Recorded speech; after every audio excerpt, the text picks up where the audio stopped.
শওকত মোল্লাকে ভাঙড়ের মানুষ বিশেষ করে তৃণমূল কংগ্রেসের নেতা বলে মনে করে, ওকে এই হিসেবে ওকে ঠিক করে এবং তাকে খুন।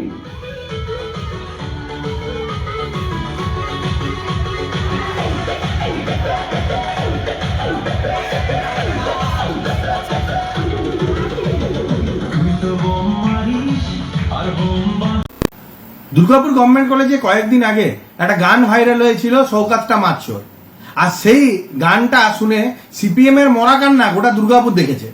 জানি না তৃণমূলের নেতার নিয়ে গান শুনে সিপিএম এর এত মরা কান্না কান্দার কি আছে। যদিও এই সিপিএম এটাকে নিয়ে একটা মিথ্যে রটানোর চেষ্টা করছে, সেটা বলছেন যে এই গানটা নাকি 15 তারিখ মানে 15ই আগস্ট স্বাধীনতা দিবসের দিনে গভর্নমেন্ট কলেজে বেজেছে, যেটা সম্পূর্ণ মিথ্যে। এই গানটা বেজেছিল 17 তারিখ বিকেল বেলায়, 17ই আগস্ট বিকেল বেলায় গভর্নমেন্ট কলেজে একটি ফ্রেশার্সদের একটা অনুষ্ঠানের মধ্যে। এটা গভর্নমেন্ট কলেজে 15 তারিখ স্বাধীনতা দিবসের দিনে এই গানটা বাজেনি, কিন্তু মানুষকে বিভ্রান্ত করা সিপিএম এর পুরনো রোগ।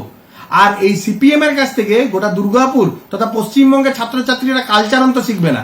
যারা কালচার শেখায় অর্ধনগ্ন অবস্থায় ডাবলি বাজাতে, যারা কালচার শেখায় অর্ধনগ্ন অবস্থায় চুমু খাওয়ার কম্পিটিশন করাতে, আর যারা বলে ভারত তেরে টুকরে হোঙ্গে, যারা বলে আফজাল হাম শর্মিন্দা হয় তেরে কাতিল জিন্দা হয়, আর যারা উমর খালিদ যে ভারতকে ভাঙার কথা বলেছিল তাকে সমর্থন করে, তাদের কাছ থেকে অন্তত দুর্গাপুর তথা পশ্চিমবঙ্গের ছাত্রছাত্রীরা সংস্কৃতি শিখবে না।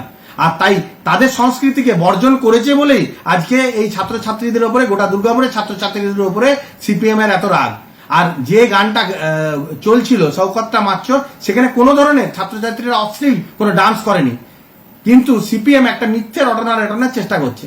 আমরা যদিও বারবার বলছি এই গানটা গভর্নমেন্ট কলেজে বাজানোটা কতটা সঠিক বা বেঠিক সেটা আগামী দিনে পর্যালোচনা সাপেক্ষ, কিন্তু চোরকে চোর বলা যাবে না। আর চোরকে চোর বললে তৃণমূলের থেকে সিপিএম এর বেশি পেটে ব্যথা হবে, এটাও পর্যালোচনা সাপেক্ষ হওয়া উচিত।